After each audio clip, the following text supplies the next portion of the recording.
wá gbọ́ ṣíṣe àti máṣe tòní gẹ́gẹ́ bí irúfẹ́ ìràwọ̀ tí ò ń lò.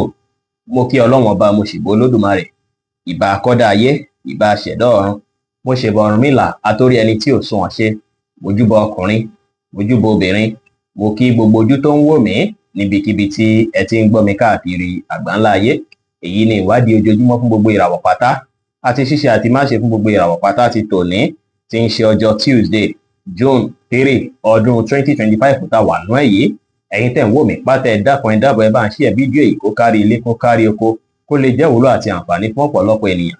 Kí ẹ sì má gbàgbé láti follow, kí ẹ sì subscribe, kẹ́ lè pẹ̀lú àwọn tá máa jàǹfààní onírúurú fídíò tá à ń fi léde lójoojúmọ́ fún ìdàgbàsókè ìjọmọ ènìyàn. Ẹ̀yin tẹ́ sì fẹ́ ṣèwádìí onírúurú láǹfààní láti kàn sí wa ní WhatsApp 09033897161. Ẹ̀yin tẹ́ ń lò ràwọ̀ iná tó kanranyan Aries, ẹ̀yin tàbí láàrin March 21 sí April 20, àwọn kan tí ẹ̀ ń retí látijọ́ mẹ́ta ó ṣeéṣe kó tó yín lọ́wọ́ lọ́jọ́ tòní. Àwọn kan tí ó sì wà láàrin ẹ̀yin àtìyàn tó ṣe é pọ́n wọ̀ pé ta ni ká gbé fún, ta ni kó fìsì lọ́dọ̀, ó ṣeéṣe kó ṣe é pé gbogbo ẹ̀ máa favour yín lọ́jọ́ tòní o. Láàyè iṣẹ́, àwọn èèyàn tó ṣe é pé wọ́n ní ráǹkì jù yín lọ, tọ́jú yín lọ, tàbáwọn tó ṣe é pé wọ́n nípò láwùjọ, ó ṣeéṣe kí wọ́n kọbi ara sí ọ̀rọ̀ iṣẹ́ yín lọ́jọ́ tòní, tàbí kí wọ́n patronize yín lọ́jọ́ tòní, kí yẹn sì máa ràn yín lọ́wọ́ púpọ̀ lọ́jọ́ tòní. Kẹ́ rí dájú pé ẹ gbìyànjú, ẹ sa ipá àtàkìtìyàn yín láti rí dájú pé ẹ ṣiṣẹ́ lọ́nà tó máa gbà táwọn èèyàn lọ́rùn lọ́jọ́ tòní. Bẹ́ẹ̀ sì ni lọ́jọ́ tòní ẹ máa lè ṣe dáadáa sáwọn èèyàn. Bákan náà sì ni ẹ máa lawọ́ púpọ̀ lọ́jọ́ tòní, tí yẹn sì máa tún ràn yín lọ́wọ́ dáadáa. Ẹ má ṣàṣejù lórí ohunkóhun, ẹ tẹpá mọ́ṣẹ́, ẹ wà positive, ẹ fọgbọ́n àtòyè tọ́lọ́run fún yín ṣe ohunkóhun lénìí. Aago 2 ní ọ̀sán sí aago 3 ní ọ̀sán ní àkókò èyí tó dára jù fún yín láti fi ṣe ohun tó ṣe kókó, tó ṣe pàtàkì jù nínú ìgbésí ayé yín lónìí, tí kọlọ rẹ́ẹ̀dì sì jẹ́ kọ́lọ̀ èyí tó dára jù fún yín láti wọ̀ láṣọ ní ọjọ́ tòní. Ẹ̀yin tẹ́ ń lò ràwọ̀ erùpẹ̀ alámọ̀ Taurus, ẹ̀yin tàbí láàrin April 21 sí May 20, nǹkan lè dàbí ìgbà kó slow bákan lọ́jọ́ tòní, tí yẹn sì máa fẹ́ jẹ́ kí ẹ wà frustrated bákan. Ẹ má ṣe ròyìnrò ìjú bó ṣe yẹ lọ, ẹ kọ reflect lórí àwọn kan tí ẹ ti gbé ṣe látijọ́ mẹ́ta tẹ́ ti ṣe láṣeyọrí, kẹ́fì yẹn dúpẹ́ fọ́lọ́run, kẹ́fì bẹ̀rẹ̀ sí ní plánù fún pé bí ọjọ́ iwájú ṣe fẹ́ dára. Lọ́jọ́ tòní kẹ́ ní ìrètí pé gbogbo nǹkan máa dára, ẹ ní ìgbàgbọ́ ní kíkún nínú ara yín, ẹ free mind yín, ẹ wà positive, kí ẹ sì má ṣe ṣe ohun tó lágbára jẹ̀mí yín lọ lénìí. White jẹ́ kọ́lọ̀ tó dára jù fún yín láti wọ̀ láṣọ lónìí. Aago 10 láàárọ̀ sí aago 11 láàárọ̀ ní àkókò èyí tó dára jù fún yín láti fi ṣe ohun tó ṣe kókó, tó ṣe pàtàkì jù nínú ìgbésí ayé yín ní ọjọ́ tòní. Ẹ̀yin tẹ́ ń lò ràwọ̀ afẹ́fẹ́ aláwàdà Gemini, ẹ̀yin tàbí láàrin May 21 sí June 21, lénìí á dàbí ìgbà pé kí ẹ sọ̀rọ̀, ọ̀rọ̀ á máa gbé yín láti sọ, ẹ máa wà expressive lọ́jọ́ tòní. Lọ́jọ́ tòní á ṣe ń bí ìgbà pé kí ẹ bá wọn èèyàn wíjọ́ dáadáa, kódà èèyàn kan tó súnmọ́ yín ó ṣeéṣe kí wọ́n achieve kankan lọ́jọ́ tòní, tí yẹn sì máa jẹ́ kí ẹ tún fẹ́ gbóríyìn fún wọn, kẹ́ fẹ́ praise wọn dáadáa, gbé lágbájá yà ó kú iṣẹ́, mo kí ẹ púpọ̀ púpọ̀, mo yìn ẹ́. Lénìí ó dára kí ẹ dúró tàwọn alásùnmọ́ yín, kí ẹ support wọn lórí nǹkan kíkan tó bá ń ṣe. Ẹ ṣe dáadáa sáwọn èèyàn lénìí, kí ẹ rẹra yín lẹ̀, kí ẹ sì báwọn èèyàn ṣe pẹ̀lú àwàdà àti ẹ̀rín dára. Yẹ́lò jẹ́ kọ́lọ̀ tó dára jù fún yín láti wọ̀ láṣọ lónìí. Aago 7 kọjá ìṣẹ́jú 15 ní ìrọ̀lẹ́ sí aago 8 kọjá 20 ìṣẹ́jú ní àṣálẹ́ ní àkókò èyí tó dára jù fún yín láti fi ṣe ohun tó ṣe kókó, tó ṣe pàtàkì jù nínú ìgbésí ayé yín ní ọjọ́ tòní. Ẹ̀yin tẹ́ ń lò ràwọ̀ omi agbára Cancer, ẹ̀yin tàbí láàrin June 22 sí July 22, ìgboyà máa wà fún yín dáadáa lọ́jọ́ tòní. Ẹ wulẹ̀ máa wòye sí àwọn kan tó ṣe é pé ó lè fún yín ní ọgbọ́n àtòyé tí, tàbí tó tún lè fún yín ní ẹ̀kọ́ sí, tó ṣe é pé tún lè lò lórí iṣẹ́ yín lọ́jọ́ tòní, tó sì jẹ́ pé tẹ́ bá tẹ̀lé bẹ́ẹ̀, tẹ́ bá wá ìmọ̀ lọ́jọ́ tòní, ó ṣeéṣe káwọn ìmọ̀ yẹn ràn yín lọ́wọ́ lọ́jọ́ iwájú. Ẹ̀yin tẹ́ jẹ́ single, ó ṣeéṣe kẹ́ ṣalábàápàdé olólùfẹ́ tí yín lọ́jọ́ tòní o. Bẹ́ẹ̀ sì ni ó ṣeéṣe kí ọ̀rọ̀ iṣẹ́ kó dàbí ìgbà pé ó rí bákan kó fẹ́ sú yín, ṣùgbọ́n ẹ mọ́kàn balẹ̀, ẹ múra dáadáa kí ẹ dùn rí lénìí, ẹ ṣe dáadáa sáwọn èèyàn, ẹ bá àwọn èèyàn ṣe kí ẹ sì wá ìrọ̀rùn láwùjọ yín pẹ̀lú. Blue jẹ́ kọ́lọ̀ tó dára jù fún yín láti wọ̀ láṣọ lónìí. Aago 4 ní ìrọ̀lẹ́ sí aago 5 ní ìrọ̀lẹ́ ní àkókò èyí tó dára jù fún yín láti fi ṣe ohun tó ṣe kókó, tó ṣe pàtàkì jù nínú ìgbésí ayé yín ní ọjọ́ tòní.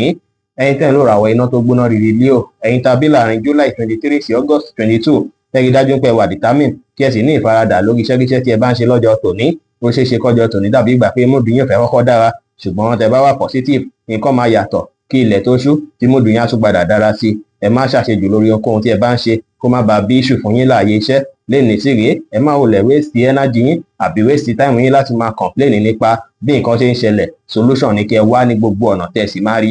Ẹ tẹpá mọ́ṣẹ́, ẹ rẹra yín lẹ̀, ẹ ṣe nǹkan yín létòlétò, kí ẹ sì fọgbọ́n àtòyé tọ́lọ́run fún yín ṣe ohunkóhun lénìí. Pink jẹ́ kọ́lọ̀ tó dára jù fún yín láti wọ̀ láṣọ lónìí. Aago 5 ní ìrọ̀lẹ́ sí aago 6 ní ìrọ̀lẹ́ ní àkókò èyí tó dára jù fún yín láti fi ṣe ohun tó ṣe kókó, tó ṣe pàtàkì jù nínú ìgbésí ayé yín ní ọjọ́ tòní. Ẹ̀yin tẹ́ ń lò ràwọ̀ erùpẹ̀ funfun Virgo, ẹ̀yin tàbí láàrin August 23 sí September 23 lẹ́ni ẹ máa wà competitive, ẹ sì máa wà ambitious bí ìgbà pé gbogbo nǹkan kíkan tẹ́ bá fẹ́ ṣe kí ẹ ṣe kó tayọ jẹgbẹ́ lọ. Lọ́jọ́ tòní kí ẹ gbìyànjú láti ṣakitiyan dáadáa, ẹ má wulẹ̀ wá gbéraga rárá o, kẹ́ rí dájú pé ẹ rẹra yín lẹ̀, bẹ́ẹ̀ sì ni kí ẹ wòye sí àwọn opportunity èyí tó tún lè ràn yín lọ́wọ́ tí á ran iṣẹ́ yín lọ́wọ́. Gbogbo nǹkan tẹ́ bá ṣe lọ́jọ́ tòní ire ló máa dà lọ́jọ́ iwájú. Ẹ tẹpá mọ́ṣẹ́, ẹ ṣe dáadáa sáwọn èèyàn, ẹ rẹra yín lẹ̀ kí ẹ sì wà determine lórí ohunkóhun tí ẹ bá ń ṣe. Ẹ lómìnira láti káàkiri lọ bíkíbi lénìí láti lọ wá oore, kò sí wàhálà. Wáìnì jẹ́ kọ́lọ́ tó dára jù fún yín láti wọ̀ láṣọ lónìí. Aago 12 kọjá 30 ìṣẹ́jú ní ọ̀sán sí aago 2 ní ọ̀sán ní àkókò èyí tó dára jù fún yín láti fi ṣe ohun tó ṣe kókó tó ṣe pàtàkì jù nínú ìgbésí ayé yín ní ọjọ́ tòní. Ẹ̀yin tẹ́ ń lò ràwọ̀ afẹ́fẹ́ márìmífín Libra, ẹ̀yin tàbí láàrin September 24 sí October 23 ẹ máa láǹfààní láti lè kírètì ìyípo padà rere fúnra yín, tó sì jẹ́ pé àwọn nǹkan tẹ́ bá ṣe lọ́jọ́ tòní ó ṣeéṣe kí ó fi yín sí ojú ọ̀nà tààrà láti rí dájú pé àwọn nǹkan tẹ́ ń lé ó padà bọ̀ sójú ẹ̀ fún yín. Ẹ ṣe àwọn nǹkan yín létòlétò, kẹ́ mú kan ṣáájú kẹ́ tó mú kejì, ẹ má kùnrin méjì bọ́ná lẹ́ẹ̀kan ṣoṣo. Ẹ ní ìrètí pé gbogbo nǹkan máa dára, kí ẹ ní ìgbàgbọ́ ní kíkún nínú ara yín, kí ẹ wà positive, kí ẹ sì fi sùúrù kóhunkóhun lénìí pẹ̀lú. Pink jẹ́ kọ́lọ́ tó dára jù fún yín láti wọ̀ láṣọ lónìí. Aago 10 láàárọ̀ sí aago 11 láàárọ̀ ní àkókò èyí tó dára jù fún yín láti fi ṣe ohun tó ṣe kókó tó ṣe pàtàkì jù nínú ìgbésí ayé yín ní ọjọ́ tòní. Ẹ̀yin tẹ́ ń lò ràwọ̀ omi tútù Scorpio, ẹ̀yin tàbí láàrin October 24 sí November 22 ó ṣeéṣe káwọn ìṣòro kan tó wà nínú ìgbésí ayé yín kí gbogbo ẹ̀ yanjú lọ́jọ́ tòní. Lọ́jọ́ tòní á ṣe ń bí ìgbà pé kí ẹ introspect, kí ẹ lo àkókò àti ìgbà lẹ́yìn nìkan, kí ẹ fi wòye sí ìgbésí ayé yín. Àwọn òye sí tẹ́ bá wòye sí á jẹ́ kí inú yín dádùn, bẹ́ẹ̀ sì ni á jẹ́ kí ẹ tún mọra yín ti dáadáa. Lọ́jọ́ tòní yàn kan tó ṣe pé wọ́n nífẹ̀ẹ́ yín, ó ṣeéṣe kó wọ́n láti wá lo àkókò díẹ̀ pẹ̀lú yín lọ́jọ́ tòní. Ó dára kí ẹ fààyè gbà wọ́n, ẹ má wulẹ̀ disappoint wọn rárá, torí tẹ́ bá fààyè gbà wọ́n ó ṣeéṣe kí wíwà pọ̀ yín kó fẹ́ bí nǹkan tó dára lọ́jọ́ iwájú. Lọ́jọ́ tòní kẹ́ ṣàwọn nǹkan tá mú kí inú yín dùn, káyọ̀ yín kún, kí ẹ wà positive, kí ẹ fọgbọ́n àtòyè tọ́lọ́run fún yín ṣe ohunkóhun.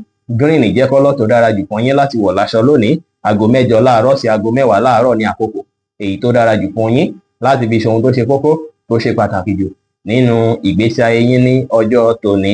Ẹ̀yin tẹ́ ń lò ràwọ̀ inú àtùpà Sagittarius, ẹ̀yin tàbí láàrin November 23 sí December 22 lẹ́ni ẹ̀yin náà ṣe yín bí ìgbà pé kí ẹ dá wà lẹ́yìn nìkan, kí ẹ wòye sí àwọn nǹkan tí ó ń ṣẹlẹ̀ nínú ìgbésí ayé yín, àwọn nǹkan tó ti ń trouble yín láti jọ́ mẹ́ta, kí ẹ wá ọ̀nà àbáyọlé lórí fúnra lára yín. Ẹ relax, kí ẹ gbìyànjú láti meditate, ẹ díjú yín, kí ẹ wà níbi tó dákẹ́ rọ́rọ́, kí ẹ bẹ̀rẹ̀ sí ní ronú jinlẹ̀ nípa àwọn nǹkan tó dàbí ìṣòro yẹn. Ó ṣeéṣe kí ọ̀nà àbáyọ wáyé, tàbí kí nǹkan kan sọ sí yín lọ́kàn tá mú kí inú yín dùn. Ìgbésẹ̀ kí ìgbésẹ̀ tẹ́ bá gbé lọ́jọ́ tòní á jẹ́ ìtaràn ìgbésí ayé yín lọ́wọ́. Ẹ má pẹ́jù níbi ìpéjọpọ̀ kí ìpéjọpọ̀ tí ẹ bá lọ tàbí tẹ́ bá wà. Ẹ mọ́kàn balẹ̀, ẹ gbà láfíà láàyè, kí ẹ sì fi ìgboyà ṣe ohunkóhun lénìí pẹ̀lú. Wáìnì jẹ́ kọ́lọ́ tó dára jù fún yín láti wọ̀ láṣọ lónìí. Aago 6 ní ìrọ̀lẹ́ sí aago 7 ní àṣálẹ́ ní àkókò èyí tó dára jù fún yín láti fi ṣe ohun tó ṣe kókó tó ṣe pàtàkì jù nínú ìgbésí ayé yín ní ọjọ́ tòní. Ẹ̀yin tẹ́ ń lò ràwọ̀ erùpẹ̀ eléruku Capricorn, ẹ̀yin tàbí láàrin December 23 sí January 19 àwọn kan kí nǹkan tó bá ti dàbí iṣu tó ti ń wáyé láti jọ́ mẹ́ta ó ṣeéṣe kí gbogbo ẹ̀ kó wọlẹ̀ pátápátá lọ́jọ́ tòní.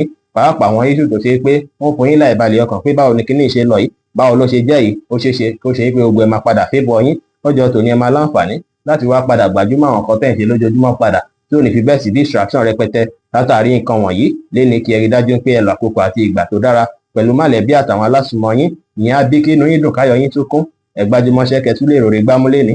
Ẹ free mind yín dáadáa, ẹ ṣe dáadáa sáwọn èèyàn, kí ẹ fìyìn fún Olódùmarè, kí ẹ dúpẹ́ lọ́wọ́ Ọlọ́run bá, kẹ́ dúpẹ́ lọ́wọ́ Ẹlẹ́dàá yín dáadáa lórí gbogbo ohun tó ti ń ṣe fún yín nínú ìgbésí ayé yín lọ́jọ́ tòní. Deep blue jẹ́ kọ́lọ́ tó dára jù fún yín láti wọ̀ láṣọ lónìí. Aago 5 ní ìrọ̀lẹ́ sí aago 7 ní àṣálẹ́ ní àkókò èyí tó dára jù fún yín láti fi ṣe ohun tó ṣe kókó tó ṣe pàtàkì jù nínú ìgbésí ayé yín ní ọjọ́ tòní.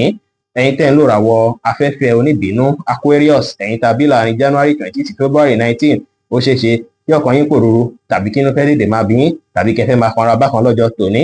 Èyí tẹ́ fi máa ṣe ròyìnrò yìí nípa àwọn nǹkan tẹ́yìn fúnra yóò tiẹ̀ lè fi gọ́ àsùn pé nǹkan báyìí ló fà á. Ẹ gbìyànjú láti relax, kí ẹ relax dáadáa, kẹ́ fúnra yín lálàáfíà lọ́jọ́ tòní.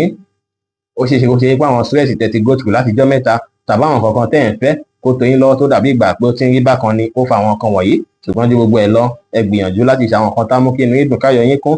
Ẹ má wulẹ̀ fààyè gba negativity rárá lọ́jọ́ tòní. Ó dára tẹ́ bá lè tùlú àkókò àti ìgbà pẹ̀lú àwọn ọ̀rẹ́ yín, ìyẹn á bí ìdùnnú fún yín. Ẹ mọ́kàn balẹ̀, kí ẹ gbà láfíà láàyè. Ẹ má fi gbogbo ọkàn tí gbogbo nǹkan tẹ́ bá ń retí kó lè wọlé rọrùn fún yín. Kí ẹ wá ìdùnnú fúnra yín, kí ẹ sì ṣe dáadáa sáwọn èèyàn lénìí pẹ̀lú.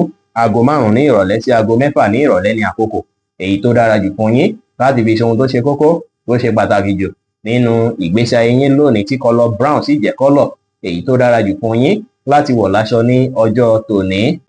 Ẹ̀yin tẹ́ ń lò ràwọ̀ omi tí kì í ru Pisces, ẹ̀yin tàbí láàrin February 20 sí March 20, inú yín máa dùn, ayọ̀ yín máa kún látàrí nípa àwọn èèyàn máa fọwọ́ tí yín wọ̀nyí lọ́jọ́ tòní kẹ́kẹ́ sára pẹ̀lú àwọn tó ṣe é pé wọ́n tún lè máa lára yín bákan bákan.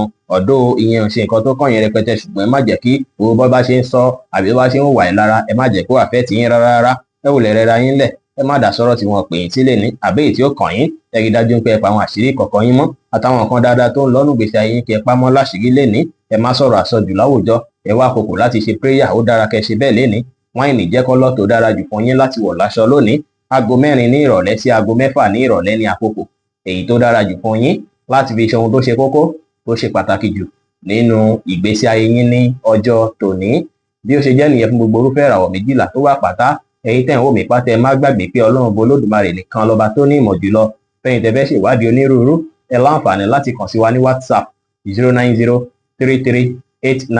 09033897161.